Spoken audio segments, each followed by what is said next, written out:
Iraq was one of the Bush administration's axis of evil states, but President George W. Bush's catalog of Iraqi transgressions was far more detailed and extensive than that of Iran and North Korea. In January of 2002, the United States had already achieved a significant victory over terrorism. Operation Enduring Freedom began on October 7, 2001, and scored a rapid defeat of the Taliban regime in Afghanistan and put the al-Qaeda terrorist organization on the run. With this apparent victory, the Bush administration was looking to defeat terrorists throughout the world. Iraq was next on the list. The Iraq of President Saddam Hussein was the model of a rogue nation, an outlaw state that attacked its neighbors and governed its people by fear. It fought an 8-year war with Iran in the 1980s, which ended in a stalemate after millions of deaths on both sides. It had invaded and occupied Kuwait in 1990, only to be defeated by a U.S.-led coalition. As part of the so-called global war on terror, and under the Bush Doctrine, a new coalition was formed to invade Iraq and topple Saddam Hussein from power. After the September 11th, 2001 attacks, there was some serious thinking in Washington about, what should the U.S. do sort of after Afghanistan about these lingering problems of terrorism and the potential that terrorism might be something much bigger than the problem of dog bites or bathtub falls, right? That the scale perhaps had changed. And the way that terrorism becomes a game-changing event is probably if it's linked to nation states that can provide it resources, financial support, technological support, et cetera. And particularly if those states, often at that time and through the 90s called rogue states, sort of outlaw states, that if they were pursuing weapons of mass destruction, chemical weapons, biological weapons, and worst possible of all, nuclear weapons. So if there was a nexus between these things, states that sponsor terrorism and states that are developing weapons of mass destruction, what happens if those things all come together and they decide to build these weapons and give them to the terrorists to use to basically advance their foreign policy without having to suffer necessarily the direct blame for that policy. And so that's what I think became the central idea driving what became the Bush Doctrine. The Bush Doctrine warned rogue nations that the USA would not stand by and wait to be attacked. The idea that the U.S. might preventively use force, although the language was usually preemptively, because for international law purposes, preemption has long been seen as legal, while prevention is much more dubious. But it essentially was a preventive policy to prevent these things long before they happen, because by the time there's a smoking gun, or worse, a mushroom cloud, then it's too late, right? So you can't predict the activity of terrorists in the same way that you can predict, hopefully, the activity of nation states. But how do you prevent terrorists when you don't even know where they are? They could be hiding. So when you have that particular motive, trying to stop that particular strain of what George W. Bush called evil, if you have to try to constrain that form of evil in that particular guise, then that was the justification for the Bush Doctrine, which could be targeted against their state sponsors. On March 20th, 2003, 5:34 a.m. local time, the attack on Baghdad began. The images were hauntingly familiar. The Baghdad skyline, pale and ghostly in the greenish light of infrared night vision camera lenses, a pre-dawn sky blooming with explosions as American and United Kingdom cruise missiles and ordnance from coalition aircraft rained down on the ancient city just as they had done in January 1991. The long-standing prescription against assassination of enemy political leaders was officially ended by the initial strike, which was aimed at Saddam Hussein and his senior leaders. Although the strikes failed to get Saddam, it signaled a highly different way of conducting a strategic air campaign.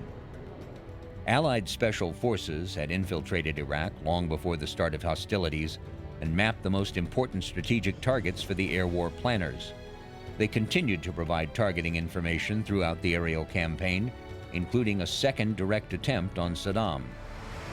Later, F-A-18 Hornets from the USS Constellation struck targets in the key southern city of Basra. Not far from there, just across Iraq's border with Kuwait, U.S. ground forces were massing.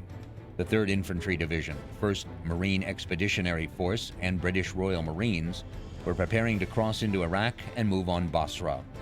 Their ultimate objective, and that of all the coalition military forces united for Operation Iraqi Freedom, was Baghdad and the end of Saddam Hussein. Just before dawn on the 20th, the U.S. 8th Fighter Squadron, once again led by 2 F-117s and supported by Navy EA-6B Prowlers, began their aerial assault, and the Navy ships launched their cruise missiles. Iraqi air defenses around Baghdad posed a much greater threat to the coalition's air components in 2003. Saddam had consolidated his integrated air defense system to form what became known as the Baghdad Super Missile Engagement Zone, or MEZ. The MEZ was shaped like the head of Mickey Mouse and was a dense array of surface-to-air missiles and AAAs. The F-117 would once again penetrate the MEZ to attack Baghdad, just as it had in January 1991. But taking out Iraqi IADS was now the task of the F-16CJ Wild Weasel, fitted with SAM-killing equipment.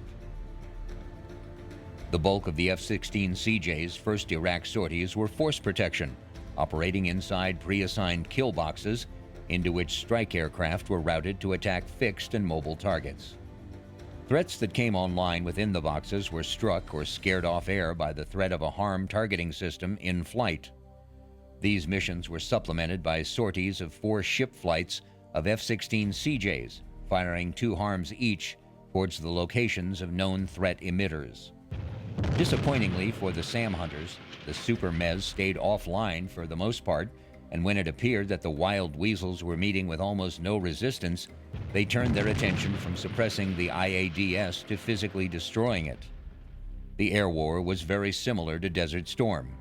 A key difference that this time the Iraqi Air Force remained on the ground with few exceptions.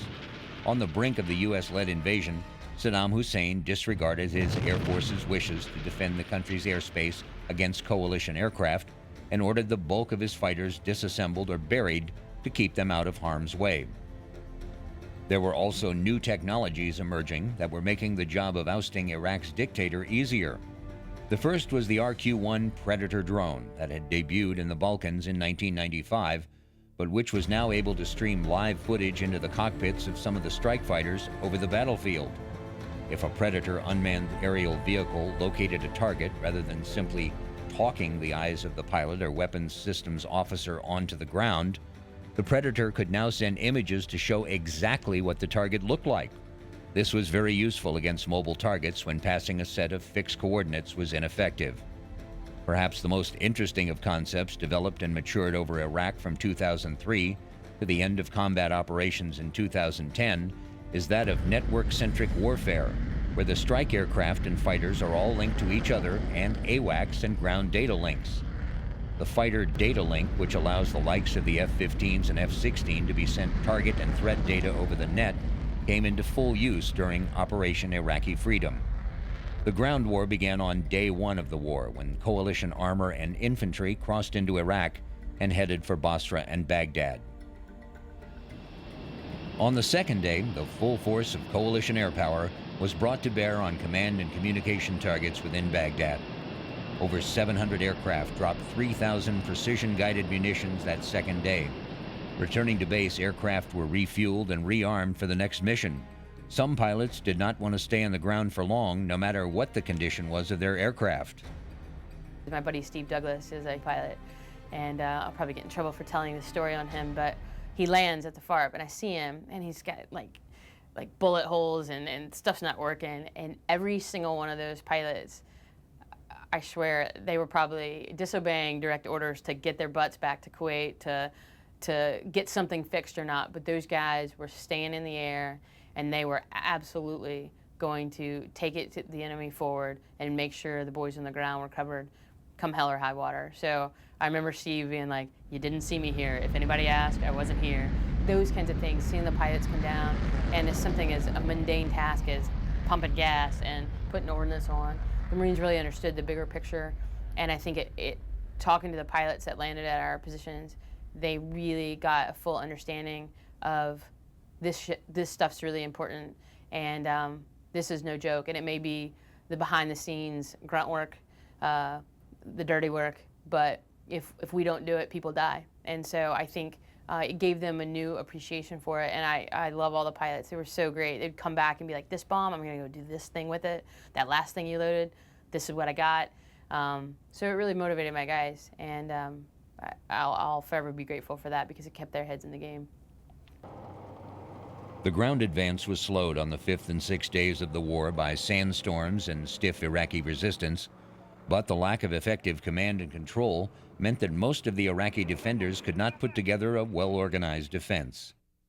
Elements of the 3rd Infantry Division, 101st Airborne Division, and 1st Marine Expeditionary Force reached Baghdad's outskirts on April 3rd. The war to decapitate the Iraqi leadership recorded another success on the night of April 4th. Coalition aircraft struck the residence of Ali Hassan al-Majid, Saddam Hussein's cousin. Infamously known as Chemical Ali, he had ordered Iraqi forces to use chemical weapons on the Kurds in northern Iraq after the first Gulf War. He escaped and was later arrested by U.S. troops. In a demonstration of how quickly coalition assets were able to adjust to targets of opportunity, a U.S. Air Force B-1B bomber was diverted from a mission in western Iraq to attack a residence in Baghdad on the 19th day of the war. Following intelligence that Saddam's 2 sons may have been attending a meeting in the El Mansour section of Baghdad, the B-1 dropped JDAMs on the suspected meeting place. At least 3 buildings were destroyed, which left a huge smoking crater. The sons had been at the meeting, but left minutes before the attack.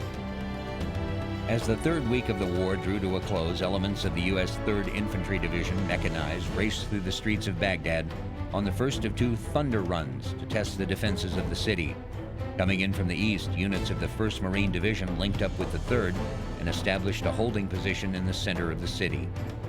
The war was not over. The northern cities of Kirkuk, Mosul, and Tikrit remained in Iraqi army control. Tikrit fell on April 14th. It was the last major city in Iraqi control, and it was symbolically important as Saddam Hussein's hometown. It was reported to be defended by 2,500 hardcore Republican Guard troops. After intense bombing by coalition aircraft, the Iraqi troops abandoned their weapons, uniforms, and positions and fled the city in a full-scale rout. On May 1, 2003, President Bush sat in the starboard seat of an S-3B Viking when he landed aboard the aircraft carrier USS Abraham Lincoln off the coast of California. Later that day, he announced the end of major combat operations in Iraq.